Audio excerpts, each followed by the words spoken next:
नमस्कार। हम जिस मुल्क में रहते हैं उस मुल्क में एक संविधान है और वह संविधान यह कहता है कि सब किसी को गरिमा के साथ जीने का अधिकार है। आज़ादी के 75 साल हो गए, सरकारों की तरफ से कोशिश होती रही, लेकिन अभी बहुत सारे लोग हैं जो गरिमा के साथ नहीं जी पा रहे हैं। बहुत सारे फैक्टर्स हैं। झारखंड भारत का सबसे धनी राज्य है, लेकिन यहाँ सबसे ज़्यादा गरीब लोग हैं, सबसे ज़्यादा बीपीएल लाइन के नीचे लोग हैं और यहाँ सबसे ज़्यादा मानव तस्करी होती है। यहाँ सबसे अधिक कुपोषण है, सबसे ज़्यादा एनेमिक लोग यहीं हैं, सबसे ज़्यादा ठिगने लोग यहीं हो रहे हैं। बहुत सारे फैक्टर्स हैं और एक खेती है, एक खेती की वजह से रोजगार की कमी है, आय की कमी है। इसकी वजह से बड़े पैमाने पर यहाँ से बच्चे तस्करी करके ले जाए जाते हैं अलग अलग जगहों पर। चूंकि उनको ख्वाब दिखाया जाता है कि यहाँ हो, यहाँ कुछ नहीं मिलना है, वहाँ चलोगे तो ये मिलेगा वो मिलेगा। और आमतौर पर हमारे ख्वाब बहुत ऊंचे होते हैं और लगता है कि चलो ये कह रहा है तो वहाँ पर अगर हमको ज़्यादा वेतन देगा तो हम माँ बाप की भी सेवा कर सकते हैं, बाल बच्चों को, ये भाई बहनों को पढ़ा सकते हैं। इसकी वजह से भी कानून क्या कहता है, कानून में क्या प्रावधान है, हमारे राइट्स क्या है, एक बच्चे का राइट्स क्या है, गार्जियंस का राइट क्या है, एक नागरिक का राइट्स क्या है। इन तमाम मुद्दों पर हम कोशिश करेंगे बात करने के लिए। क्यों होती है बाल तस्करी या मानव तस्करी, इसको कैसे रोका जा सकता है, रोकने की क्या कोशिश है और भारत में हम कहाँ खड़े हैं। हमारे साथ बात करने के लिए आज के बीच बहस प्रोग्राम में निधि द्विवेदी जी हैं जो सीआईडी के एसपी हैं। स्वागत है आपका। नमस्कार। हमारे साथ महादेव विद्रोही जी हैं, महादेव हंसदा जी हैं जो सेव द चिल्ड्रन के स्टेट मैनेजर हैं। आपका भी स्वागत है। हमारे साथ प्रोफेसर अनंत कुमार हैं जो एक्सआईएस रूरल डेवलपमेंट में पढ़ाते हैं। आप सबका स्वागत है। सबको नमस्कार, सबको जोहार। बच्चे हैं हमारे साथ, आप सबको भी जोहार, नमस्कार। मैं आप ही से आरंभ करता हूं। महादेव जी, सबसे ज्यादा बाल तस्करी यहाँ होती है झारखंड से। ईमानदारी का नुकसान भी होता है कि बहुत ऑनेस्ट होते हैं, बहुत कर्मठ होते हैं, बहुत ज़्यादा लगे रहते हैं। इसके पीछे रीजन क्या है, पहला, और दूसरा ये उसके साथ साथ कि गवर्नमेंट की तरफ से जो कोशिश चल रही है वो कोशिश सफिशिएंट है, उतना में काम चल सकता है या और कुछ कोशिश करनी चाहिए? जी, बहुत संवेदनशील मुद्दा है मधुकर जी ये, और आपने उठाया है ये कि झारखंड में इतने सारे धन संपत्ति रहने के नाते भी, खासकर जो हमारे माइनिंग के संपदा है और हम लोग जब फॉरेस्ट को भी देखते हैं उनका भी एक बहुत बड़ा हिस्सा जुड़ जाता है। तो यहाँ पे रिसोर्स का कमी नहीं है, लेकिन इसी बीच में हम लोग जब देखते हैं कि झारखंड के लोग और खासकर झारखंड के बेटियां, है ना, उसमें बेटे भी है एडोलेसेंट जो 18 साल के नीचे के तादाद में कई बच्चे स्कूल तो जाते हैं, लेकिन उसमें से कई सारे बच्चे, क्योंकि पिछले 8-10 साल काम करने के बाद हमें ये पता लगा कि ये गंभीर मसला है कि अभी भी बड़ी तादाद में बच्चियां खासकर टाउन में अभी भी मानव तस्करी के शिकार हो रहे हैं। और आपने बहुत अच्छा सवाल उठाया कि इसका कारण क्या है। अगर इतने साल से कई लोग प्रयास कर रहा है और इसी बीच में कारण क्या निकल के आता है, तो हम लोगों ने जो अनुभव किया है इसमें एक कारण नहीं है, कई प्रकार के कारण, और उसमें से सबसे एक बड़ी कारण है कहीं ना कहीं कि बाहर जाने से जिंदगी बदल जाएगा, है ना, एक रोजी रोटी बढ़िया मिल जाएगा, रहन सहन भी बढ़िया होगा, एक इस प्रकार का सपना या ख्वाहिश उनके अंदर बैठा दिया जाता है। और कुछ ऐसा भी हमें कारण मिला है कि जो माता पिता के गरीबी के कारण जो एडवांस में पैसा दे दिया जाता है और उसकी एवज में बेटियां बाहर चली जाती है। और कुछ समय से एक अलग प्रकार का कारण निकल के आया, और वो कारण है एक बहुत बड़ा नेक्सस एक बिजनेस में जुड़ा हुआ, जो कि यहाँ से चीप लेबर के कैटेगरी में इनको चिन्हित किया गया और बड़े बड़े शहरों में डोमेस्टिक लेबर के रूप में लिया जाता है। और ये नेक्सस भी एक बहुत बड़ा कारण है, क्योंकि उनके लिए तो ये बिजनेस और मार्केट है, लेकिन यहाँ की बेटियाँ इनको एक अपॉर्चुनिटी के रूप में देखते हैं, लेकिन जब फंस जाते हैं तब पता चलता है कि शायद हमारा सपना तो था बट वो हम लोग फंस गए हैं वो सीधा सीधा भाषा में बोलते हैं हम लोग फंस गए हैं, वो आ जाता है। और ऑफ लेट पहले भी उससे छूटपाट हुआ करता था, लेकिन कोई ऐसा सरकारी आंकड़ा में तब्दील नहीं होता था जो शादी का झांसा। जब NCBR का डेटा देखते हैं, जो राष्ट्रीय अपराध का जो रिकॉर्ड है, उसमें एक कारण चिन्हित किया गया है, वो है शादी के नाम पे भी कई सारा बेटियां बाहर लिया जा रहा है ना। अभी उसमें देखना होगा कि कुछ अपने इच्छा से या दूसरे जगह का डिमांड के चलते, ये 2-3 कारण हमारे सामने अभी तक आया है।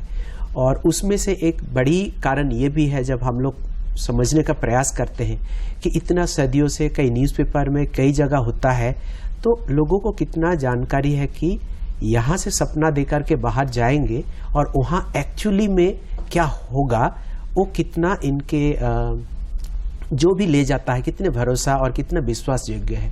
तो उसमें हमने पाया है कि बहुत ज़्यादा वास्तव में जानकारी होता नहीं है कि इनको कहाँ ले जाया जा रहा, कहाँ रखेंगे, किस प्रकार के काम कराएंगे। हाँ, अच्छा काम कराएंगे इनको ये पता है, अच्छा खासा आपको पैसा मिलेगा ये पता है, लेकिन इनको ये स्पष्टता नहीं है एक्चुअली कहाँ के लिए लिया जा रहा और कितने पैसा मिलेंगे।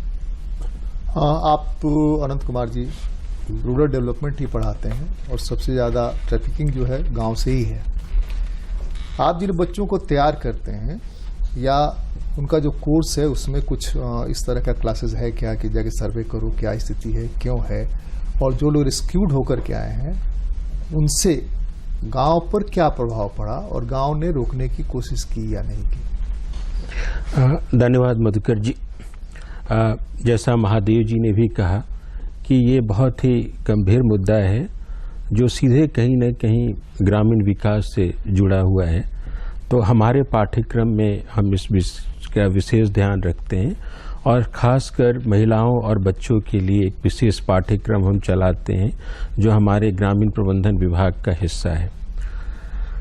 उसमें हम ये जरूर ध्यान रखते हैं कि जो हमारे जो छात्र पढ़ लिख कर गाँव में जाएंगे या विकास के क्षेत्र में काम करेंगे, वो इन मुद्दों को कैसे, इन मुद्दों पे काम करें और कैसे लोगों को जागरूक करें। अगर सब सच देखें तो मानव तस्करी एक नया मुद्दा नहीं है, वर्षों से इस विषय के बारे में हम लोग बात कर रहे हैं। लेकिन आज भी अगर आप आंकड़ों को देखें, जैसा महादेव जी भी कह रहे थे, पिछले 3-4 वर्षों के आंकड़ों को देखें तो इन समस्या के आंकड़ों में आप देखेंगे कि लगातार बढ़ोतरी ही हो रही है। और एक दूसरा जहां कहीं हमें कम भी दिख रहा है, उसका एक कारण ये है कि बहुत इस तरह के केसेस जो हैं वो रिपोर्ट नहीं किए जाते। बहुत सारे लोग इसको छिपाते हैं या बताते नहीं हैं। नहीं, एक सवाल और जो महादेव जी के बातचीत से निकल करके आया कि एनसीआरबी के जो आंकड़े हैं उन आंकड़ों में सिर्फ एक ही आंकड़ा है कि शादी के लिए यहाँ से बच्चियां ले जाई जाती हैं, बाकी सब नहीं है। तो ये एक बड़ा फॉल्ट है। हाँ, ये समझने की जरूरत है कि अगर आप अभी के आंकड़ों को देखें तो एक चीज निकल के आ रही है, खासकर दिल्ली में कोरोना के बाद से अगर मानव तस्करी के केसेस को देखें तो करीब 73% की बढ़ोतरी हुई है। कोरोना के समय बहुत सारे बच्चे लौट के चले आए थे, लेकिन फिर से ये ट्रेंड देखा जा रहा है कि राज्यों से फिर से बच्चियों की तस्करी हो रही है, खासकर घरेलू कामकाज और इन सब चीज़ों के लिए। और उसमें 3 बहुत ही महत्वपूर्ण चीज़ें हैं। एक तो ये है कि ये सिर्फ शारीरिक शोषण नहीं और ये सिर्फ आर्थिक शोषण के कारण नहीं है, खासकर यौन शोषण उसमें एक बहुत ही बड़ा मुद्दा है। और उस यौन शोषण के जो मनोवैज्ञानिक पक्ष हैं, जो बच्चों को जीवन भर पीछे रहते हैं, ये एक बहुत इम्पॉर्टेंट है। जहाँ तक आप ग्रामीण प्रबंधन की बात कर रहे थे, उसमें हमारा जोर यही होता है कि आज की तारीख में बहुत सारी स्वयंसेवी संस्थाएं हैं, सरकार है, पुलिस है, लेकिन कहीं ना कहीं ज़रूरत ये है कि हम समुदाय को कैसे मजबूत करें। जो कम्युनिटी लेड, जो समुदाय आधारित नेतृत्व है, वो बहुत ही इम्पॉर्टेंट है। अगर गांव वाले ये इसकी को अगर हम लोग मान लीजिए एम्पावर करते हैं कि अगर कोई बच्ची बाहर गई 10 दिन के लिए तो ये गांव के लोगों की जिम्मेवारी है कि वो बच्ची कहाँ गई। ठीक है, चाचा, दादा, नानी शादी में कहीं गई, क्या 20 दिन बाद वो लड़की लौटकर आती है या नहीं आती है? तो वैसे में ग्राम सभा जो है, लोकसभा खासकर जो है ग्राम सभा की जो भूमिका है वो बहुत ही महत्वपूर्ण हो जाती है। साथ में ग्राम के स्तर पे बहुत सारी एक सवाल यहाँ रह जाता है, जो रिस्क्यूड बच्चे हैं, जो रिस्क्यू होकर के आते हैं, वो तो गांव लौटते होंगे ना, तो रिस्क्यूड होने के बाद जो अपनी व्यथा सुनाते हैं, उससे गांव पर कोई प्रभाव पड़ता है कि नहीं पड़ता है? फिर गांव के लोग सोचते हैं कि नहीं कि हम भेजें कि नहीं भेजें, या इतनी व्यवस्था है कि सब जानने के बावजूद भेजते हैं?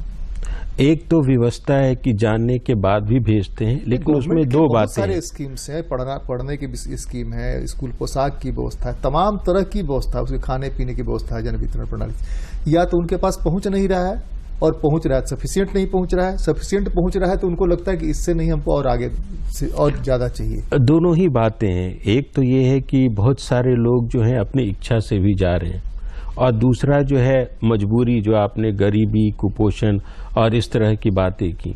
लेकिन कहीं ना कहीं ये जरूरी है, जो मैं पहले भी कह रहा था, कि हम ग्राम आधारित जो संस्थाएं हैं, खासकर स्कूलों की भूमिका जो है, शिक्षकों की भूमिका, कि अगर हम कहते तो जरूर हैं कि बेटी पढ़ाओ बेटी बचाओ, लेकिन बेटी पढ़ाओ बेटी बचाओ से क्या स्कूल्स में इनरोलमेंट बढ़ रहे हैं या नहीं? नहीं, इनरोलमेंट तो बढ़े हैं, ये चीजें तो, और ये है कि लेकिन वो कंटिन्यूटी में है कि नहीं, वही मैं कह रहा हूँ। तो कहीं ना कहीं जो है सामाजिक रूप से अगर लोग आगे आकर इस पे काम नहीं करेंगे, क्योंकि बार बार हम सरकार, पुलिस या इन संस्थाओं को ही दोष देते हैं, लेकिन मुझे लगता है कि कहीं ना कहीं समुदाय को इसमें आगे आना चाहिए, और समुदाय को ये जिम्मेवारी लेनी चाहिए कि बच्चियां क्यों बाहर जा रही हैं। क्या उनके लिए लोकल लेवल पे हम कोई व्यवस्था कर सकते हैं? उनके लिए जो स्किल ट्रेनिंग के इंस्टीट्यूशंस हैं वहाँ से उनको जोड़ सकते हैं? क्या इंश्योर करें कि उनकी शादी जो है कम उम्र में ना हो? तो कुल मिलाकर मैं ये कहना चाहता हूँ कि कहीं ना कहीं जो है लोगों को जागरूक करने की ज़रूरत है, और गांव की भूमिका, और खासकर जो गांव से जुड़े हुए जो संस्थाएं हैं उनको सुदृढ़ करने की ज़रूरत है। निधि जी, पुलिस के रूप में और एक ह्यूमन बीइंग के रूप में, दो रूप में आप चीज़ों को देखती हैं, चीज़ों को एनालाइज करती हैं। तो यहाँ जब से आप आई, आप इसके पहले भी सुनती होंगी, समझती होंगी, तो उसके हिसाब से अगर चीज़ों को देखें तो क्या कारण लगता है आपको? देखिए, जैसा अनंत जी ने बोला कि मानव तस्करी या ट्रैफिकिंग ये आज का कोई नया ये नई समस्या नहीं है।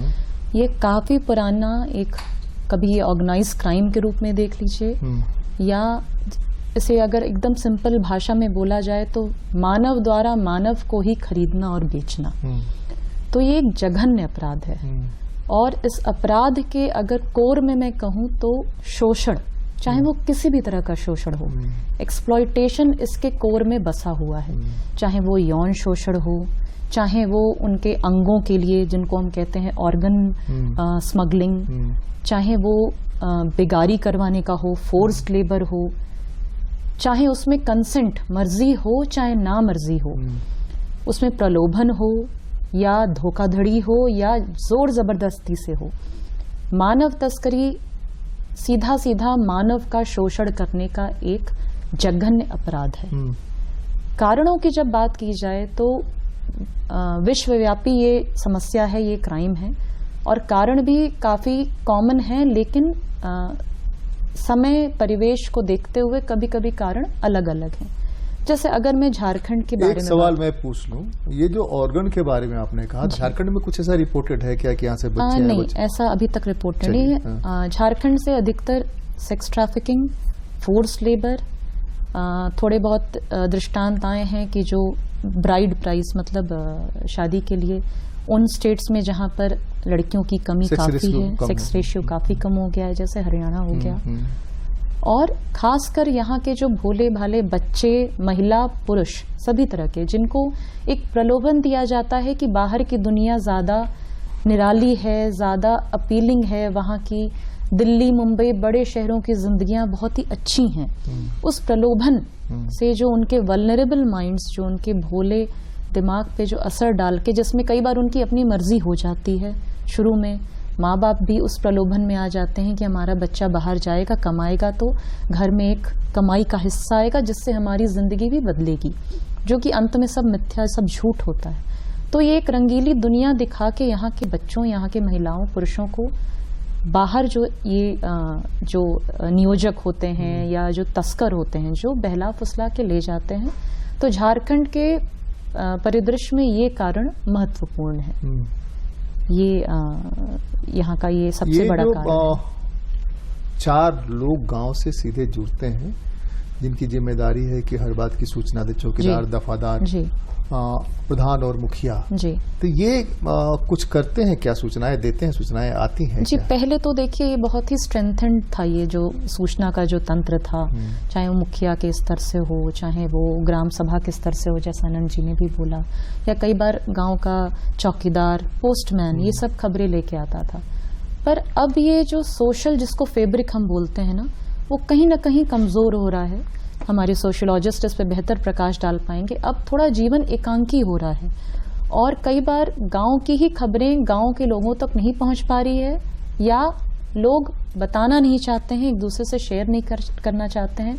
कई बार वो एक ओपन सीक्रेट भी होता है कि गांव की बच्ची बाहर गई है, 5 वर्ष 6 वर्ष बीत चुका है, पर अभी तक वापस नहीं आई है। एक चीज हम आपको जो ऐड करना चाहते हैं, ऐड करना चाहते हैं ये कि गांव में शायद ही कोई गांव ऐसा हो, झारखंड के भी गांव को जितना मैंने देखा, जितना समझा है जी, कि वहां पर कोई बाहर से आया, कोई बाहर गया, ये छुपा रह जाए। ये छुप नहीं सकता, शहर में छुप जाता है, संभव नहीं है। गांव में जैसे ही आप इन किए, चारों तरफ ये बात आ गई कि आप कोई आदमी आया है बाहर से जी, तो वहां पर छुपने की गुंजाइश नहीं है, गांव को पता नहीं होता छुपने की। मैं यहाँ तक ये भी बोलती हूँ, अगर स्कूल जा रही हैं बच्चियां, तो बहुत से कारणों से, जिनको हम ड्रॉप आउट बोलते हैं, स्कूल छोड़ देते हैं, तो अगर वहाँ के जो गांव में शिक्षक भी होते हैं, अधिकतर वो लोकल होते हैं, वो अगर इतना सा भी प्रयास कर लें कि पिछले महीने तक 30 बच्चियां आती थी, इस महीने ये 20 ही बच्ची आ रही हैं, 10 बच्चियां नहीं आ रही हैं, और ज्यादा नहीं, बस उनके घर पे जाके खटखटा लें या उसकी सूचना वहाँ के चौकीदार को दें, चौकीदार पुलिस तक दे, तो ये जो तंत्र था पहले, जो बहुत ही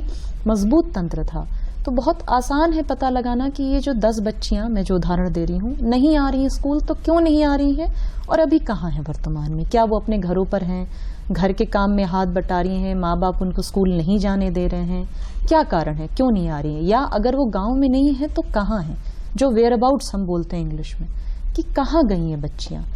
यहीं से, जिसको कहते हैं कि प्रिवेंशन वाले ही स्टेज पे अगर हम इसको अच्छे से इसकी छानबीन कर लें, तो बहुत से बच्चों, बच्चियों, महिलाओं, पुरुषों का जीवन सुधर जाएगा। महादेव जी, जहाँ तक मेरी समझ है और जो अनुभव है, संथाल परगना में आमतौर पर क्लास 8 से बच्चियां ड्रॉप आउट करने लगती हैं, घर वाले उसको बैठाने लगते हैं, और ट्राइबल्स में खास करके, इसलिए कि तस्करी में मूल रूप से ट्राइबल ही शामिल है, उन्हीं पर सबसे ज्यादा अटैक होता है और वही लोग सबसे ज्यादा जाते हैं। तो 8वीं के बाद जो हटा लेते हैं, हटाने के पीछे उनका शारीरिक विकास है, शरीर का विकास जैसे होता है वैसे माँ बाप सोचते हैं कि नहीं, अब बच्ची को वहां रहना देना सेफ नहीं है। ये सेफ फील कराना, पहली चीज तो ये है कि स्कूल सेफ हो और ये सेफ फील करे।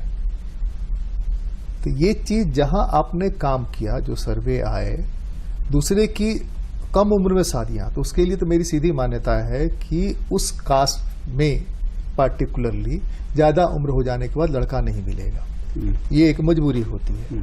दूसरे की, अन्य की तुलना में ट्राइब्स में यह है कि लड़की वाले ही नहीं जाते हैं, लड़की वाले लड़की वाले के यहाँ आते हैं शादी के लिए। तो यह डिफरेंस जो है, उसके बावजूद इस तरह की घटनाएं घट रही हैं, ये समझ से थोड़ा समझाने की कोशिश करिए। हाँ, अच्छा, ये दूसरे एक चीज और बता दीजिए कि शादी का रिकॉर्ड जो है आपके पास एनसीआरबी का या जहां से भी है, शादी में कितने प्रतिशत बच्चे जाते होंगे? हमको तो लगता है डोमेस्टिक में ही सबसे ज्यादा जाते हैं। हाँ, डोमेस्टिक में हाईएस्ट आंकड़ा है। हाँ, और कुछ फोर्स लेबर भी है। हाँ, और शादी में कुछ परसेंटेज है, सबसे कम उसी में सबसे कम परसेंटेज है। आपने एक सही सवाल उठाया और ये बहुत ही वो है भी, तो ट्राइबल से ज्यादा नॉन ट्राइबल में ये ज्यादा है, ये जो आप बता रहे हैं ना। हाँ, दूसरे जो कास्ट हैं उसमें ज्यादा, वहां से लड़कियों को उठा के ज्यादा ले जाते हैं कंपैरेटिवली ट्राइबल के, जो हमने पढ़ा है, समझा है, उसके हिसाब से। आप एक सही बोल रहे हैं कि हम लोग भी पाए हैं कि ट्राइबल एरिया में सबसे ज्यादा ट्रैफिकिंग का संख्या है डोमेस्टिक। हाँ, डोमेस्टिक काम के लिए। आपने एक सही सवाल उठाया कि कम उम्र में स्कूल से दूरी बनाना, ड्रॉप आउट करना, और वो भी एक क्या बोलेंगे कि एक समय हो गया है लड़की का चाहे शादी देने का, वो सब। लेकिन उसके बीच में भी जो एक वातावरण का कारण है वो भी सही है कि एक उम्र हो जाने के बाद खासकर उन इलाका में जहाँ पे अभी भी नज़दीक में हाई स्कूल या कॉलेज की दूरी काफ़ी ज़्यादा है और सब जगह हॉस्टल की व्यवस्था नहीं है। हालांकि ये बहुत अच्छा परियोजना है जो कस्तूरबा गांधी बालिका विद्यालय है, वो हर जिला में आपको कई ब्लॉक में, हर ब्लॉक में एक एक करके मिलेगा, लेकिन संख्या उससे भी कई गुना ज़्यादा है। बट फिर भी ये स्कूल बहुत कार्यकारी है कि हमने भी कई बार जब वापस लाया गया है बच्चियों को, उसको रिहेबिलिटेशन के नाम पे फिर से दाखिला करवाया गया है कस्तूरबा गांधी बालिका विद्यालय में भी। लेकिन हाँ, ये एक समाज का बहुत बड़ा चुनौती है कि अगर कम उम्र में शादी गैर कानूनी भी है, और वो लोग, कई लोग आजकल तो कुपोषण के इतने ज़्यादा बातचीत हो गया है, कई लोगों को समझ में भी आने लगा कि कम उम्र में शादी करना माँ और बच्चे दोनों के लिए खतरा है, और परिवार के लिए, दोनों परिवार के लिए खतरा ही खतरा है। तो कुछ बदलाव तो आ रहा, लेकिन फिर भी मेरे ख्याल से जिस तरीक़े से पूरे समाज का जो एक आवाज़ होना चाहिए, जैसे कुछ घटना हो जाने से लोग रास्ते में उतर जाते हैं और आंदोलन करने लगते हैं, कहीं ना कहीं ये जो एक जागरूकता मूवमेंट, अगर ये गैरकानूनी भी है और अन्याय भी है बच्चे के ऊपर, तो शायद कम उम्र में शादी देना ये एक सामाजिक आंदोलन जरूर बनना चाहिए। वो एक दिख रहा। मैं खाली एक दो शब्द बोलूंगा कि जो भी सामाजिक आंदोलन कैसे बनेगा जब डाइन वाले मामले में पूरा गांव एक हो जाता है और प्रताड़ित करने वाले के पक्ष में खड़ा हो जाता है, डाइन जिसको कहा गया उसके खिलाफ खड़ा हो जाता है। वैसे में इस तरह के मुद्दे पर जो सामाजिक मुद्दा है, कोई राजा राम मोहन राय आएगा और आकर के इस तरह की बात करेगा, तो यहाँ जो ट्राइबल लीडर्स हैं, जो प्रधान हैं, वो भी तो अपनी भूमिका में आ सकते हैं ना भाई। ना, एकदम सही सवाल है कि बाहर के अभी तो वो वाला नहीं है कि बाहर से कोई आएगा तो भी जगाएगा। कहीं ना कहीं हमें जो पता लगा कि कुछ लोग चाहते हैं ये नहीं हो, लेकिन वो कुछ लोगों का संख्या जैसे बढ़ते जाएंगे, अगर ग्राम सभा का मीटिंग में ये एक एजेंडा नहीं रहेगा तो कभी भी जन आंदोलन नहीं बन सकता है। तो वास्तव में अभी जो नए चुने हुए प्रतिनिधि आए हुए हैं, तो अभी के जो ग्राम सभा में ये सब मुद्दा जब तक एजेंडा स्पष्ट रूप से बने, और खासकर उसी इलाका में जहाँ पे इनके तादाद काफी ज्यादा है, जैसे बातचीत भी हो रहा था, कई लोग आंकड़ा नहीं बताते हैं। रिस्क्यूड जो लोग हैं, रिस्क्यूड जो बच्चे हैं, उसमें से वापस लौटने यानी फिर वहीं जाने का नंबर क्या होगा, अंदाज कितना होगा? मान लीजिए कि 500 बच्चे रिस्क्यू किए गए अलग अलग स्टेट से, अलग अलग कैपिटल से, अलग अलग शहरों से, उसमें से कितने बच्चे फिर वापस लौट गए वहां उसी काम को करने के लिए? कुछ आंकड़ा है इस तरह का? आंकड़ा स्पष्टता तो नहीं है, लेकिन जाते हैं फिर भी, लेकिन बहुत कम तादाद में जाते हैं। खासकर हमें लगा उन लोगों को रिहेबिलिटेट कैसे करते हैं जो लोग आते हैं? तो कस्तूरबा में आपने डाल दिया, हाँ, उसके बाद उनको रोजगार के लिए चाहिए साधन, फिर स्किल ट्रेनिंग के साथ जोड़ा जाता है, वो एक है। खासकर चुनौती उन बच्चों के लिए होता है कि जहाँ पे जो एक प्रकार का समझ बना है कुछ कुछ गांव में कि ये दिल्ली से लौट के आई है, तो उनका शादी करना या इनके दूसरे के साथ बातचीत करना, जिस जगह पे ये चुनौती पैदा होता है, तो उसी जगह का रीट्रैफिकिंग का और चांसेस ज्यादा रहता है, क्योंकि उनका मान सम्मान और कई सारा उनके परिवार को भी झेलना पड़ता है, प्लस वो तो लेकिन हमको तो उलट पता चला है कि एक्सेप्टेंस नहीं है सोसाइटी में, उनको एक्सेप्ट नहीं करते हैं जो लोग रिस्क्यू करके लाते हैं उन लोगों के प्रति। हाँ, कई जगह पे ये नहीं है। और दूसरे आप कह रहे हैं कि उनको देखा देखी कि वो बातचीत करना शुरू करते हैं तो फिर फुसलाते हैं, चलो वहां पर हसीन दुनिया है, उस हसीन दुनिया में चलते हैं। हाँ, तो वो वाली बात है कि जिनको ऑलरेडी जो वापस आने के लिए मौका दिया जाता है एज ए मिडिलमैन के काम के तौर पर, है ना, आके, ताकि वो अपना बात को प्रचार करे कि वहाँ अच्छी दुनिया भी है। ऑलरेडी उस दुनिया में उनको वहाँ ठीक से रहने की सुविधा नहीं है, या जिस तरीके से निधि मैडम में बता रही थी कि उनके ऊपर अत्याचार, शारीरिक, मानसिक सभी प्रकार का अत्याचार होता है, तो वो जब गाँव में आई है, इसको यहाँ पे अगर गांव वाले ही या जो भी उनके रिश्तेदार हो या जो भी लोग हो, अगर उनको जीने के लिए यहाँ पे मौका नहीं देंगे तो ये बेटियां फिर कहाँ जाएगी? तो ये बहुत बड़ा एक समाज के लिए भी जघन्य अपराध के हिसाब से गिनती आएगा। तो मैं यही कहूँगा कि अगर बेटियां बाहर गई है और अपना खुशी खुशी नहीं गए, कई बार उसको बहला फुसला के लाया गया है, तो वापस आई है तो एक नया जिंदगी उसको मिलना चाहिए। और ऐसा हजारों केसेस भी है, वापस आने के बाद वो बेटी पढ़ी लिखी और वो अच्छा जॉब भी कर रही है, नौकरी भी हो गया, उसका शादी ब्याह भी हो गया, कोई दिक्कत नहीं है। लेकिन वो कुछ गांव में जो भी एक मिसअंडरस्टैंडिंग बोलिए गैर समझ है, उसी जगह पे वो चुनौती देखा गया है कि वो एक्सेप्टेंस का भारी दिक्कत होता है। अनंत कुमार जी आपके, हाँ जी। मुझे लगता है कि 3 बातें बहुत ही महत्वपूर्ण है। पहली एक चीज है जो निधि जी ने भी कहा, हमारी सामाजिक संरचना सिर्फ शहरों नहीं गांवों में भी बदली है। गांव में भी इंटरडिपेंडेंस कम हुआ है, लोग एकाकी जीवन वहाँ भी जी रहे हैं, तो लोग एक दूसरे के जीवन में बहुत इंटरफेयर नहीं करते हैं क्योंकि एक दूसरे के प्रति उनका डिपेंडेंस भी नहीं है। पहली बात यह है।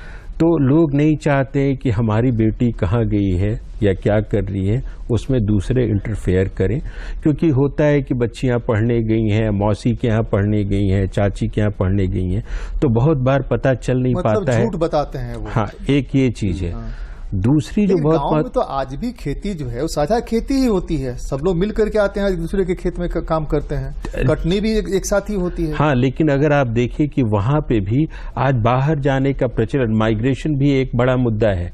आजकल लोग गांवों से भारी संख्या में ईंट भट्ठों में या दूसरे जगहों में काम करने जाते हैं, तो गांवों में अब खेती पे उतना शायद जोर नहीं है और तो पानी नहीं है, हाँ, तो वो सारी भी इशू है। दूसरी जो दूसरा कारण जो है कि लोग क्यों अभी भी प्रलोभित हो रहे हैं।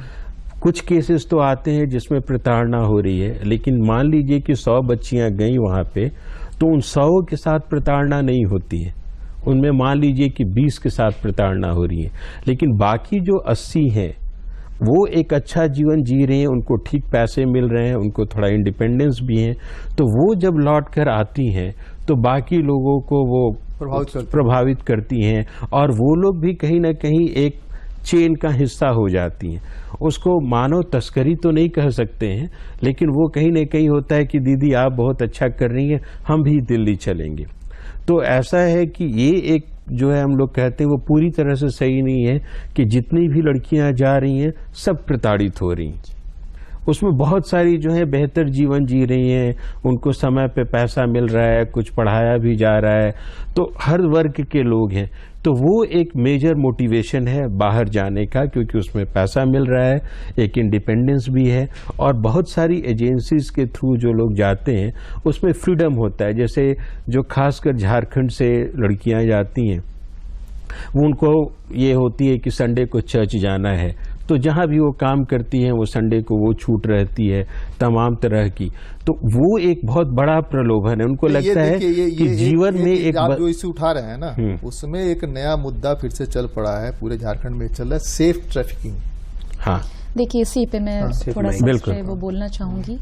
वो चाहे अच्छे माहौल में काम कर रहे हों या कर रही हों, क्योंकि तस्करी जरूरी नहीं है सिर्फ बच्चियों की, वो ह्यूमन ट्रैफिकिंग, मानव तस्करी, या उन जैसे मैंने पहले भी जोर दिया, चाहे वो अपनी मर्जी से कर रही हों चाहे वो प्रलोभन से कर रही हो सकता है कुछ बच्चियों का उनका जो रहने का स्तर है दिल्ली मुंबई में, या सब डिपेंड करता है उनके एम्प्लॉयर पे, पर अंत में तो वो उनसे जो काम ले रहे हैं वो कानूनी रूप से सही नहीं है, वो एक चाइल्ड लेबर का पार्ट है। हो सकता है वो हजार्डस इंडस्ट्रीज में ना डाली जा रही हूँ, बीड़ी पत्ता तेंदुपोना या साउथ में जाके वो पटाखों की इंडस्ट्री में ना काम कर रहे हों, पर वो लेबर कर रहे हैं।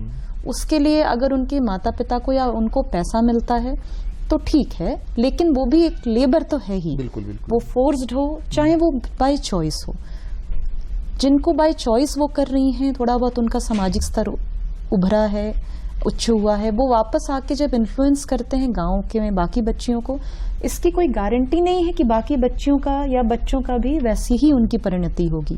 बिल्कुल। किस घर में या किस जगह वो काम करने फाइनली पहुंचती हैं उससे बहुत कुछ फर्क पड़ेगा, लेकिन तस्करी तो तस्करी है, चाहे उसमें कंसेंट हो चाहे ना हो।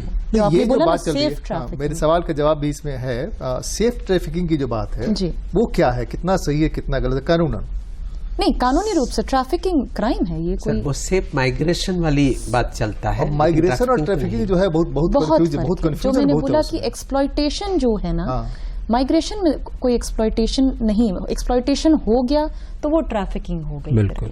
तो सेफ ट्रैफिकिंग जैसी चीज बस एक धोखा देने वाली चीज है। माइग्रेशन भी अगर आएगा ना तो माइग्रेशन में ट्रैफिकिंग के लिए एक नया वर्ड डाल दिया गया। जैसे हम दूध खरीदते थे तो पहले दूध खरीदते थे, उसके बाद शुद्ध दूध खरीदने लगे, उसके बाद विशुद्ध दूध खरीदने लगे। तो मिलावट है। बिल्कुल। अब ये विशुद्ध भी शुद्ध नहीं है। अब पानी की मिलावट हो चाहे यूरिया की मिलावट हो, मिलावट है। देखिए, अगर आप समाधान देखें तो अभी समाधान नहीं देखेंगे, अभी बच्चों से थोड़ा बात करते हैं, बच्चों से पूछते हैं, वो ज्यादा बेहतर बताएंगी। भुक्तभोगी हैं तो वो लोग ज्यादा बेहतर बताएंगे। Hi ma'am. Hi sir. बैठ जाइए। मेरा नाम गायत्री कुमारी है। जैसे कि हम सर से पूछना चाहते हैं कि जैसे कि आपने कहा कि कोई लड़कियां अपनी मर्जी से जाती है, कहीं ना कहीं ये तो कारण उसके मम्मी पापा के अनपढ़ होने पर भी तो है ना, शिक्षा बेरोजगार का भी तो है। यहाँ की सबका जिम्मेदारी होता है, जैसे गांव बस्ती से सब जाते हैं तो कहीं ना कहीं पंचायत सरपंच इनका भी तो मुख्य इसमें ये रहता है ना, भागीदारी रहता है। उनका भी फर्ज है कि जैसे कि हर महीने मीटिंग होता है, उसमें भी इसके बारे में चर्चा तो किया जा सकता है ना। बिल्कुल। दूसरे को दीजिए, बहुत वैलिड। दूसरे को दीजिए, लीजिए। और कोई सवाल है? किसी के पास कोई सवाल पूछना है?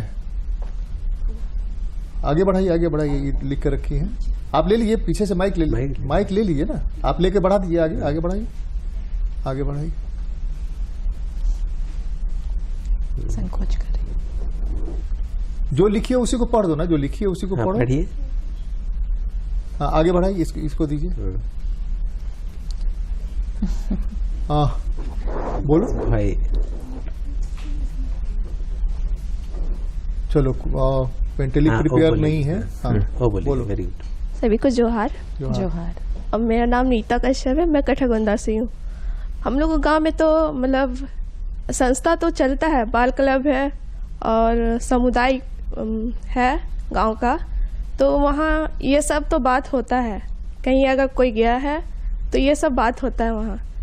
तो उसको वापस लौटाने की बात होती है क्या उसमें? अगर वो अच्छे काम के लिए गया है तो उसके लिए ऐसा कुछ नहीं है। पर अच्छे काम की क्या परिभाषा? अच्छा काम क्या? घर में काम कर रही है, उसको कोई दिक्कत नहीं है इसलिए वो अच्छा काम है, यही ना? वहां पर उसको कोई परेशान नहीं कर रहा है, हाँ। पेमेंट रेगुलर भेज तो वो अच्छा काम है। हाँ। हाँ, ठीक है। वो थोड़ा और किसी को कुछ बोलना है? हाँ, आनंद जी।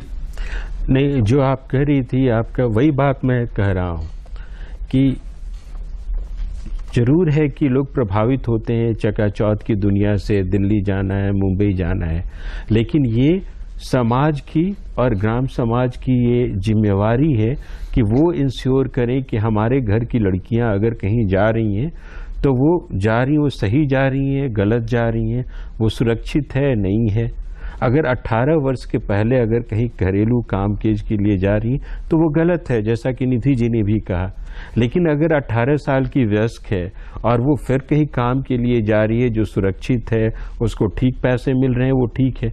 लेकिन एक बहुत इंपॉर्टेंट चीज़ है कि बातचीत होनी चाहिए, जो आपके गांव में हो रही है। लेकिन हो ये रहा है कि हाल के दिनों में मैंने देखा है कि इसको लेके बहुत बातचीत नहीं हो रही है। जब कोई संस्था जाती है, जब कोई घटनाएं होती हैं, तब इस तरह की बातचीत होती है।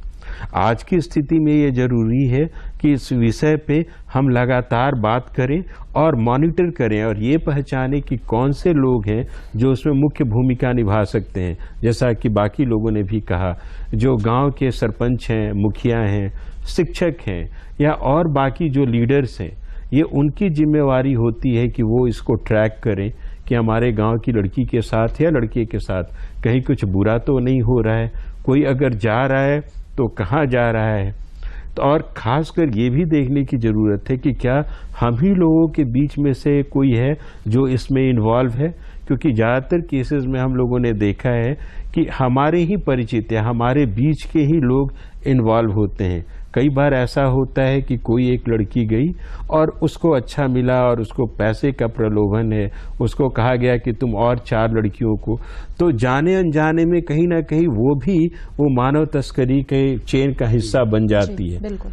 तो इन चीज़ों को ध्यान देने की ज़रूरत है और जब तक लोग जागरूक नहीं होंगे, लोग अपनी रिस्पॉन्सिबिलिटी नहीं लेंगे, मुझे लगता है कि स्वयंसेवी संस्थाएं, सरकार और पुलिस के अपने लिमिटेशंस हैं।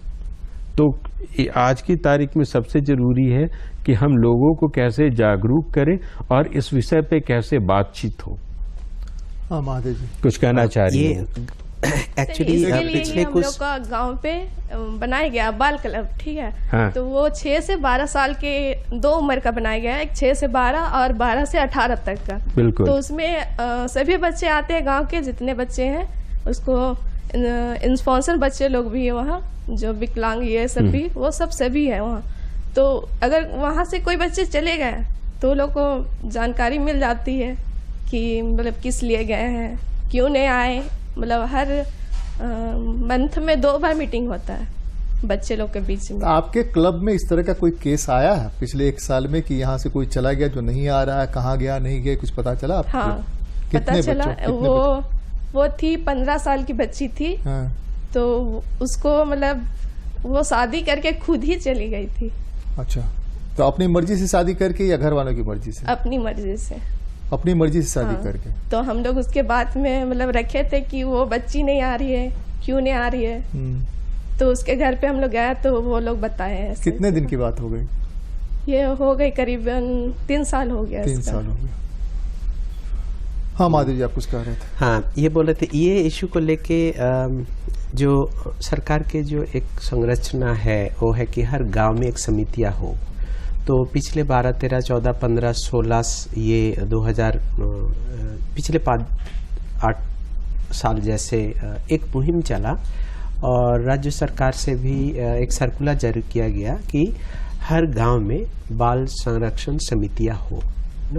हालांकि अभी तो एक गाइडलाइन चेंज भी हो गया, कोई राज्य में हर पंचायत में हो, मैंने पंचायत का ही सब कमेटी है और ग्राम सभा में वो पेश करे अगर आपने कोई ऐसे बच्चे बाहर चले गए या कोई उस एरिया में बहला फुसलाने के काम चल रहा हो, और निगरानी समिति है बेसिकली, वो रखेंगे और लोगों को जागरूक भी करेंगे। कोई अगर कई दिन स्कूल नहीं जा रहे हैं तो वो जो स्कूल मैंने विद्यालय प्रबंधन समिति भी है उनके साथ भी वार्तालाप करते हुए उनको ये मसला सबको देखना चाहिए। बट वास्तव में हमें जो पाया है कि जहाँ जहाँ स्वयंसेवी संस्थाएं हैं उसको बढ़िया से एक क्या बोलते हैं वार्तालाप हो, समिति का बैठक हो और बैठक में चिन्हित हो, खाली बातचीत नहीं बल्कि चिन्हित हो कौन कौन से बच्चे हो सकते चले जाएंगे। एक और कारण हो सकता है ना, रेस्क्यूड बच्चे जो कस्तूरबा में गए, कस्तूरबा तो आज से है नहीं, हाँ, ये कस्तूरबा से निकाल करके कहाँ वो बेहतर जगह पर गए या उनको जो कौशल विकास में स्वरोजगार मिला उससे उनकी स्थिति में कितना बदलाव आया, ये चीज भी उनको बताया जाए तो हमको लगता है स्टोरीज। हाँ, वो पॉजिटिव स्टोरी। हम लोग ऐसे तो प्रोजेक्ट एरिया से चुन के तो बताते हैं जो समय मिलता है, लेकिन अच्छी बात यही है कि जब भी कोई बच्ची एक वापस आई है और वहाँ ऑलरेडी उसका प्रताड़न हो चुका है, वो जिंदगी में कभी जाना नहीं चाहिए और वो एक बेहतरीन जिंदगी के लिए अपने अंदर से इतना जज्बा, कई ऐसा केस स्टोरीज हमने पाया है कि एक पॉजिटिव जिंदगी जीने के लिए वो अपना राह चुन चुकी है। नहीं, हमको लगता है कि XISS को भी और सेव द चिल्ड्रन को भी दोनों को ये जिम्मेवारी निभानी चाहिए कि रिस्क्यूड बच्चे बच्चियां जो हैं उसमें से कितने लोग फिर से गए उस काम के लिए, क्यों जाना पड़ा उनको, क्या स्थिति आई। गांधी जी की बुनियादी शिक्षा जो बचपन से ही सब काम करना सिखाती है, वो बुनियादी शिक्षा तो है नहीं। अब तो इस किताब रटना है और डिग्री लेकर के पहुंच जाना है। अब नए सिरे से उसको ऐड करने की कोशिश है तो वो भी 10th के बाद जब 11-12 में आएंगे तब की बात होगी। इस बीच में बच्चों के सीखने ग्रहण करने की क्षमता कब कम हो जाती है। दूसरे की आप जो कह रहे हैं वो सही है कि कानून में यह प्रावधान हो जो पहले भी था। मुझे याद है आज टीचर डे के दिन ये बयां करना अच्छा लगता है। मुझे बुखार हो गया टाइफाइड बचपन में, मैं क्लास 1 में पढ़ रहा था। 5-7 दिन स्कूल नहीं गया। स्कूल की दूरी होगी यहाँ से आगे मोड़ तक मुश्किल से हमको लगता है कि 250 मीटर पर। मास्टर साहब ने बच्चों को भेजा, जिस दिन मुझे पथ पड़ा था उसी दिन मैं बाहर टहल रहा था, बच्चे पकड़ के ले गए। मास्टर साहब ने बिना पूछे 6 छड़ी जमा दिया कि क्यों नहीं स्कूल आया, कोई खबर नहीं की। तो यह जो है घर में किसी ने रिएक्ट नहीं किया। घर में इस पर रिएक्शन होना चाहिए था कि मास्टर साहब को पकड़ के पीटो, इनके खिलाफ कानून में कार्रवाई करो। नहीं, मास्टर साहब ने पीटा, मास्टर साहब को समझा देंगे। मारियट कर रही थी, पिताजी ने समझा दिया। तो हम ये कह रहे हैं कि मास्टर साहब की भी जिम्मेदारी बने और वो देखें कि बच्ची क्यों नहीं आ रही है। और इसमें यह तय है कि जब तक हमारा ग्राम सभा, पंचायत, इन दोनों को अकाउंटेबल, जनप्रतिनिधि, तीनों को अकाउंटेबल नहीं बनाया जाए कानूनन, तब तक इसको रोकना थोड़ा कठिन काम है। इसलिए कि मेरी जानकारी में कई पंचायत प्रतिनिधि भी शामिल है इस तस्करी में, इसलिए कि बिजनेस का एक स्वरूप हो गया है ये जी। और हर किसी को पैसा कहीं से आया पैसा चाहिए, पैसा पैसा पैसा, मोर एंड मोर मनी। बिल्कुल, लेकिन इसमें कहीं ना कहीं एक सकारात्मक पहल भी हुई है और पिछले काफ़ी समय से काफ़ी स्वयंसेवी संस्थाएं काम कर रही हैं, खासकर कुछ जिलों में, देवघर, धनबाद, खूंटी और अन्य जिलों में भी। और खासकर एक कार्यक्रम हम लोगों ने चलाया है, कम्युनिटी लेड चाइल्ड प्रोटेक्शन। सो community lead child protection scheme जो ये है, जिसमें हम लोग ये करते हैं कि गांव में ही जो किशोरियां हैं तो उनका किशोरी पंचायत या एसएचजी ग्रुप के मेंबर्स या ग्राम सभा के लोग जो हैं उनको मिला के कमेटी बनाई गई हैं और वो कम्युनिटी बहुत सारे मॉनिटरिंग का काम करते हैं। और इसमें कई ऐसे केसेस आए हैं जहां उन लोगों ने मानव तस्करी को रोका है और कई बार रेस्क्यू में भी उनकी अहम भूमिका रही है। हाँ, ये आप कह सकते हैं कि जो प्रयास है वो पॉकेट बेस्ड इंटरवेंशन है। हम बहुत सारे राज्यों में, सारे ब्लॉक्स में नहीं ले जा पाए या उतना इफेक्टिव नहीं है, लेकिन वो प्रयास तो है। हाँ, लेकिन वो एक मॉडल जो है वो एक सक्सेसफुल मॉडल है और उससे हम ये तो नहीं कह सकते हैं कि बिल्कुल रुक गया हो, क्योंकि आंकड़े भी नहीं कहते हैं वो, लेकिन उससे कुछ एक असर जरूर आया है। बिल्कुल तो नहीं रुकेगा, बिल्कुल तो नहीं रुकेगा। इसी प्रयास की दिशा में एक जो मिनिस्ट्री ऑफ होम का भी जो प्रयास था 2007 से पूरे भारत में एंटी ह्यूमन ट्रैफिकिंग यूनिट आहतू थाने स्थापित करना, और आज की डेट में झारखंड के हर जिले में, पहले शुरुआत हुई 8 जिलों में थाने थे, आहतू थाने, अब हर जिले में एंटी ह्यूमन ट्रैफिकिंग यूनिट बन चुकी है और काफ़ी कारगर है वो। और वो सिर्फ पुलिस का ही दायित्व नहीं होता है, उसमें हमारे स्वयंसेवी संस्थान, महिला एवं बाल विकास विभाग के भी लोग रहते हैं और 3 P's के सिद्धांत पे वो काम करती है, प्रिवेंशन, प्रोटेक्शन, प्रोसिक्यूशन। तो जैसा मैंने पहले भी कहा कि अवेयरनेस, जागरूकता फैलाकर ये आहतू AHTU के माध्यम से, और जैसा आनंद जी ने बताया और भी जो इनिशिएटिव्स हैं, अगर हम इसको प्रिवेंट ही कर लें, मतलब केसेस आने ही ना दें, बच्चियां बच्चे उनको ट्रैफिकिंग से बचा लें, तो सबसे अच्छा तो यही रहेगा। अदरवाइज जो रेस्क्यू कर लेना सफल, उनको प्रोटेक्ट कर लेना अपने दायरे में, और तीसरा और सबसे महत्वपूर्ण डेटरेंस कि जो भी ट्रैफिकर्स हैं, जो भी तस्कर हैं, उनको कानून के दायरे में उनको सजा दिलवाना, उनको प्रोसिक्यूट करवाना, ये आहतू के आधारभूत ढांचे का हिस्सा है। ये बातें गांव तक जा तो रही हैं ना, गांव तक जा रही है, उसके बाद भी गांव पर इम्पैक्ट नहीं पड़ रहा। और अभी जैसा आनंद कुमार जी ने बताया कि 53%, 63 या 53 आपने बताया, 73%। अब 73% अगर उसके बाद यहाँ से पलायन हो रहा है या क्या नाम तस्करी हो रही है, जो भी नाम दे लें, तो वो तो बहुत खतरनाक है ना। इसका मतलब कि हम कम्युनिकेट नहीं कर पा रहे हैं, और नहीं कम्युनिकेट करने के पीछे जो मैं कारण मानता हूं कि कम्युनिकेशन तो है, लेकिन हम समझना नहीं चाहते। हम जैसे बात कर रहे हैं, ये बच्चे जहां से भी आए हैं, इनको बोलना नहीं सिखाया गया, इनको हम जो कह रहे हैं वो सुनना सिखाया गया कि उसको सुन लो, उलट के सवाल नहीं पूछना है। तो जब तक वो सवाल पूछना नहीं सीखेगी, बोलना नहीं सीखेगी, बोलेगी तभी तो ना करेगी ना। बिल्कुल, तो वो बोलना सीखें। और दूसरे की जो रिस्क्यूड हैं, मैं बार बार रिस्क्यूड पर जोर दे रहा हूं कि उनकी स्थितियों में क्या बदलाव आया, और वहां से कुछ लोग गए तो क्यों गए, दोबारा वो लोग वापस लौटे कि नहीं लौटे। ये एक सक्सेस स्टोरी जो है, ये हमको लगता है कि बात आगे बढ़ा सकती है। और कानून बनाएगा, ये हम आप तो बना नहीं सकते हैं कि इन लोगों को अकाउंटेबल बनाया जाए। हम तो कह रहे हैं डाइन हत्या रुक जाएगी, कंप्लीटली डाइन हत्या रुक जाएगी। जिस दिन से अकाउंटेबल मान लिया गया मुखिया जी को और ये क्या नाम ग्राम सभा को, देखिए उग्रवादी गतिविधियों में क्या फर्क आया। फर्क आने लगता है, इसलिए कि वो जानते हैं उनका बच्चा कहाँ गया है, गांव का बच्चा उनको पता है, वो उसको कंट्रोल भी कर सकते हैं, उसको बुला के समझा भी सकते हैं, वो उसको पुलिस का हैंडओवर भी कर सकते हैं। इस स्थिति में अगर इसको रोकना है, समझना है, तो इस तरह के जो केसेज हैं, प्रताड़ना वाले केसेज, इसको ज्यादा हम फैलाएं कि उसका क्या नुकसान है।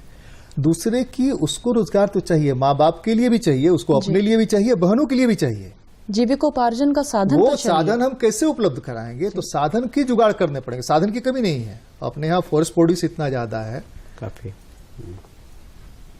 जिससे कि हम रोजगार दे सकते हैं। एग्रीकल्चर प्रोड्यूस में सिर्फ वैल्यू एडिशन करके हम बहुत बड़े पैमाने पर रोजगार दे सकते हैं, रास्ते निकल सकते हैं। इस तरह के लोग जो हैं स्टॉक होल्डर, उनके साथ बैठ करके चीजों को निकाला जा सकता है।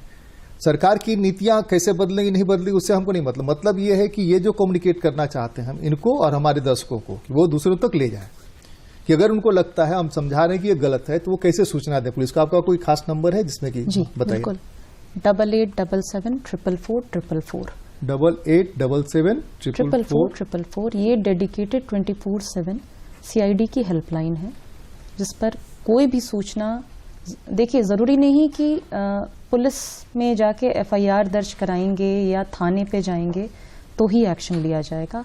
कोई भी किसी को भी सूचना है, आपको सूचना है कि मेरी सहेली ऐसी आपको खबर मिलती है कि वो किन्हीं के चंगुल में है या वो बहुत दिन से नहीं मिल रही है तो भी आप सूचना दे सकते हैं। और ये हेल्पलाइन डेडिकेटेड चिल्ड्रन हेल्पलाइन है। इसके अलावा 1098 हमको पता ही है पूरे भारत में वो फंक्शनल है। इंस्टीट्यूशन के रूप में XISS पार्टिकुलरली मॉडल के रूप में क्या दे सकता है? मॉडल के रूप में कुछ खास जगहों को चिन्हित करके कि मॉडल बताएं कि वहां पर हुआ तो दूसरे लोग, जब बढ़िया मॉडल होता है लोग अपने से अडॉप्ट करने लगते हैं। बिल्कुल, तो उस दिशा में हम कई संस्थाओं के साथ मिलकर काम कर रहे हैं, खासकर सेव द चिल्ड्रन, प्लान, सिनी, एकजुट, इस तरह की संस्थाओं के साथ मिलकर इस मुद्दे में। और हम ये कोशिश करते हैं कि इस तरह के जो सकारात्मक केसेस आए उसको हम कैसे अपने पाठ्यक्रम में उसको जोड़ें, और जैसे कम्युनिटी लेड अप्रोच है उन अप्रोच को कैसे जो है जो नए उभरते हुए ग्रामीण प्रबंधन के छात्र हैं उनको हम ये चीज़ें जो खासकर जो संस्थाओं के साथ मिलकर ज़मीनी स्तर पे हम कर रहे हैं उसको अपने करिकुलम में कैसे जोड़ें और उनको सिखाएं ताकि वो आगे जाके इंटरवेंशन करें। उसके अलावा हम कुछ रिसर्च का भी काम कर रहे हैं साथ में। जैसे कई बार स्टेट ह्यूमन राइट कमीशन से या रिक्वेस्ट आता है कि बच्चों के इस मुद्दे पे कुछ इश्यूज हैं तो हम रिसर्च करके पॉलिसी डॉक्यूमेंट्स, जैसे सेव द चिल्ड्रन के साथ हम लोग इस मुद्दे पे बात कर रहे हैं कि ट्रैफिकिंग या बच्चों के मुद्दों पे कैसे हम कुछ पॉलिसी ब्रीफ्स वगैरह डेवलप कर सकें। तो उन सारे विषयों पे समय समय पे हम लोग वर्कशॉप्स, कॉन्फ्रेंसेस, इस तरह की चीज़ें भी करते रहते हैं। तो मेन है कि कहीं न कहीं पॉलिसी एडवोकेसी, नेटवर्किंग के साथ साथ जो है जो ग्रामीण प्रबंधन के छात्र हैं उनको हम कैसे तैयार करें ताकि वो बेहतर इंटरवेंशन कर सके। महादेव जी, हम लोग का जो अनुभव रहा है, जो कार्यकरी भी दिख रहा है कि जितनी भी समितियां बनी है उस समिति को उनके जो फर्ज है उस फर्ज तक लेने के लिए कुछ ना कुछ सपोर्ट सिस्टम होनी चाहिए ताकि वो बातचीत हो गांव में। एक हस्तक्षेप हम आपको कर रहे हैं, हस्तक्षेप ये कर रहे हैं कि गवर्नमेंट ने लगभग 10 सखी हर पंचायत में डाल दिया है। उस सखी से गांव का शक्ल बदल जाना चाहिए था। जो कहा गया था कि नरेगा के आने के बाद से गांव की तस्वीर और तकदीर दोनों बदल जाएगी, बदलना चाहिए था। क्यों नहीं बदला? हम ये कह रहे हैं कि सिर्फ उनको लाने से, हम ये कह रहे हैं कि जो जनप्रतिनिधि हैं जिनकी जिम्मेदारी बनती ही बनती है, ग्राम प्रधान इसीलिए हैं, वो मुखिया इसीलिए हैं, जनप्रतिनिधि इसीलिए हैं, फर्स्ट ड्यूटी उनकी बनती है। तो हमारी समितियां उनके साथ तय होकर के वो उसके साथ खड़े हो, ये इनके साथ खड़े हो। हाँ, वास्तव में ये समिति उन्हीं के ही अंडर है। मैंने ग्राम सभा का ही एक सब कमेटी कहलाते हैं पंचायत के हिसाब से, और अभी गाइडलाइन में भी वही कहा जा रहा। तो हम लोग के ये अनुभव रहा, वो समिति ग्राम सभा के अंदर रहते हुए भी ये सब मसला उनके अगर डिस्कशन में या उनके एजेंडा में, वार्तालाप में नहीं बनेगा तो तब तक ग्राम सभा का एजेंडा में भी ये नहीं बनेगा। तो हमारा अनुभव था कि हर एक पंचायत में एक एक व्यक्ति एक्स्ट्रा जो पूरे पंचायत के जितने गांव है उस गांव में ये बैठक को दुरुस्त करे और ये एजेंडा को दुरुस्त करे, और बाद में जो भी गांव के चाहे मुखिया हो या दूसरे जो भी उनके लीडर्स हो, क्योंकि कई जगह पे अपना सामाजिक लीडर भी है, तो वो लोग इस मसला को फिर आगे ले जाए। और कई जगह पे हमने ये देखा कि जनरल डिस्कशन तो होता है बट उस पे नहीं, वो घर घर चिन्हित करे कि किस घर से ये दिक्कत होने वाली है, चाहे आउट ऑफ स्कूल वाली बात हो, चाहे गरीबी वाली बात हो, या कोई भी सरकारी योजना उस घर को नहीं मिल रहा हो। एक सर्वोच्च एक सर्वेक्षण आप कह सकते हैं, ओहो, हम लोग उसको वल्नरेबिलिटी असेसमेंट के नाम से जोड़ा गया है कि एक एक घर का मैपिंग हो और उस घर का परिस्थिति के बारे में वहाँ चर्चा हो, और खासकर उस परिवार में जहाँ से माइग्रेशन की काफ़ी तादाद होते हैं। मैंने पूरे 12 महीना एक उनके सवाल अपना महादेव खेती जी से फिर नहीं भी चलता रह है। जाता है कि जो रिस्क्यूड जो अगर 10 कर लिए 12 कर लिए 12 करने के बाद में उनको कौन सा रोजगार मिला जिस रोजगार से उनके जीवन स्तर में सुधार आया, उनका परिवार का जीवन स्तर सुधरा? इस तरह कोई डाटा है, कोई सर्वे है? ये संपूर्ण रूप में सर्वे तो नहीं है, हाँ। लेकिन नहीं, ये तो मस्ट है ना, ये चाहिए ना, ये चाहिए, ये तभी ना बात पता चलेगा कि भाई सरकार भी जो कर रही है, जो गैर सरकारी संस्थाएं दोनों मिलके कर रही हैं, उससे फर्क क्या पड़ रहा है? कर आप भी रहे हैं, कर हम भी रहे हैं। बादल आता है, गरजता है, 2 महीने पानी नहीं पड़ा, पानी पड़ता अंतिम में जाते जाते बाढ़ आ गई। तो इस बाढ़ का तो कोई मतलब नहीं ना, पानी समय पर पड़े ताकि खेती हो। तो ये कुछ रास्ता हो सकता है क्या? देखिए, कुछ सकारात्मक बदलाव तो हैं। एक तो ये है कि लोगों में जागरूकता बढ़ी है और शायद इसीलिए रिपोर्टेड केसेस भी थोड़े ज्यादा आ रहे हैं। आज की तारीख में अगर आप मान के चलें कि कोई भी केस अगर रिपोर्ट होती है तो पुलिस जो है आज की तारीख में पहले की अपेक्षा ज्यादा प्रोएक्टिव है। ये जरूर मुद्दा है कि कन्विक्शन नहीं हो पाता है। अगर आप ट्रैफिकिंग के केसेस को देखें, पुलिस तो एक्टिव हुई, 16% पकड़ के उतार देती है, नहीं, वो एक्टिव हुई। नहीं, देखिए 16% मामलों में ही कन्विक्शन आया है। तो वो जो है वो एक अलग इशू है कि फाइनली जुडिशियरी से कितने लोग को सजा हो पा रही है, नहीं हो पा रही है। लेकिन हाल के दिनों में पुलिस की जो भूमिका जो है वो बढ़ी है। ठीक है, आप उसमें कहीं ना कहीं त्रुटियां हो सकती हैं, इतने बड़े तंत्र में कहीं कुछ है, लेकिन आज की तारीख में ये ज्यादातर अमूमन देखा पुलिस जाए। पर हम कंसंट्रेटेड नहीं, हम तो कंसंट्रेट है, बाकी जो प्रतिनिधि उन पर ज्यादा कंसंट्रेटेड है। हम वहां से रिजल्ट चाहते हैं। वहां पे देखिए, इसी कारण ये है कि आज की तारीख में JSLPS या काफी जो SHG ग्रुप्स हैं, किशोरी पंचायत हैं, तो जागरूकता बढ़ा है और कई लोगों इस स्तर पे रोक भी रहे हैं। गांव के स्तर पे ही भी अगर आप देखें तो तस्करी रुकी, इस तरह के बहुत सारे केस स्टडीज हैं। अनंत कुमार जी, फुटबॉल टीम बच्चियों की बनी है और बच्चियों ने जाके कई नाबालिग विवाह रोके, सीधा धरना दे दिया, पहले समझाया, नहीं समझा तो रोका। बिल्कुल, लेकिन वो संख्या बहुत कम है। हाँ, वो संख्या बढ़े, रोकना अगर है तो उस संख्या को बढ़ाना चाहिए। महादेव जी अगर सेव द चिल्ड्रन काम करे, एक्साइज से मिलकर काम करे, तो किसी और संस्था को, चैम्बर हो सकता है, कोई हो सकता है, मॉडल के रूप में कि रिस्क्यूड बच्चियां हैं, उनके स्वरोजगार के लिए क्या हो सकता है, इस तरह के रास्ते निकल सकते हैं। बिल्कुल, जैसे अभी पंचायत के इलेक्शंस के बाद से पंचायत प्रतिनिधियों का ट्रेनिंग नहीं हुआ है। अभी बात हो रही है सरकार के द्वारा कि सब लोगों की ट्रेनिंग हो, तो ये बहुत जरूरी है कि इन विषयों को भी उस ट्रेनिंग का मुख्य मुद्दा बनाया जाए, जिनमें सारे प्रतिनिधियों को और समिति के सदस्यों को इन मुख्य मुद्दों को लेकर जागरूक। चलिए, हमारा समय खत्म हो रहा है। निधि जी, आप कुछ कहना चाहेंगे स्पेशल? हाँ, झारखंड पुलिस ऑलरेडी बहुत से इसमें समय समय पर अपने अभियान चलाती रहती है। जैसा कि मैंने पहले भी बताया, AHTU के माध्यम से हमें काफ़ी सक्सेस स्टोरीज मिली हैं और काफ़ी कारगर हो रही है। समय समय पर जैसे बीच में ऑपरेशन मुस्कान चला था, और भविष्य में भी मैं आशा करती हूँ जब हमारा ड्राफ्ट बिल ऑन ट्रैफिकिंग, जो कि अभी विचाराधीन है लोकसभा राज्यसभा में, वो जब पास हो जाएगा तो उसमें बहुत ही स्ट्रिंजेंट प्रावधान हैं। और खासकर जो एग्रीवेटेड ऑफेंसेस हैं, जैसे अगर ऐसे अपराध जिसमें खुदा न खास्ता विक्टिम की मृत्यु हो जाए या अपंग हो जाए, वो जब पास हो जाएगा, जब सभी की सहमति से, तो कानून और भी हमारे पास कड़ा और एक कॉम्प्रिहेंसिव, जैसे अभी बहुत से कानून हैं, इमोरल ट्रैफिक प्रिवेंशन एक्ट है, पॉक्सो है, चाइल्ड लेबर का एक्ट है, पर एक कॉम्प्रिहेंसिव जिसको कहते हैं ना, एक लेजिस्लेशन जब हमारे पास आ जाएगा तो ट्रैफिकर्स को उनकी नियति तक पहुंचाने का हमारे पास एक और कड़ा कानून आ जाएगा, जिससे एक डिटरेंस बढ़ेगा। और जागरूकता तो बढ़ ही रही है, जैसा आनंद जी ने भी बोला, पुलिस अपनी तरफ से समग्र सारे प्रयास कर रही है, परंतु यह जो प्रयास है वो जन जन से आना चाहिए। इस प्रयास में जब तक सबकी भूमिका नहीं होती है, सब कोई आगे बढ़कर जिम्मेदारी गांव की भी है, ग्राम प्रधान की भी है, पंचायत मुखिया की है, जनप्रतिनिधि की भी है, और हम सबकी है। इसलिए हम सबको मिलकर के यह करना चाहिए। बीच बहस में आज तो बस इतना ही, अगली बार मिलते हैं, किसी और मुद्दे पर चर्चा करते हैं। धन्यवाद, नमस्कार, जोहार। जोहार।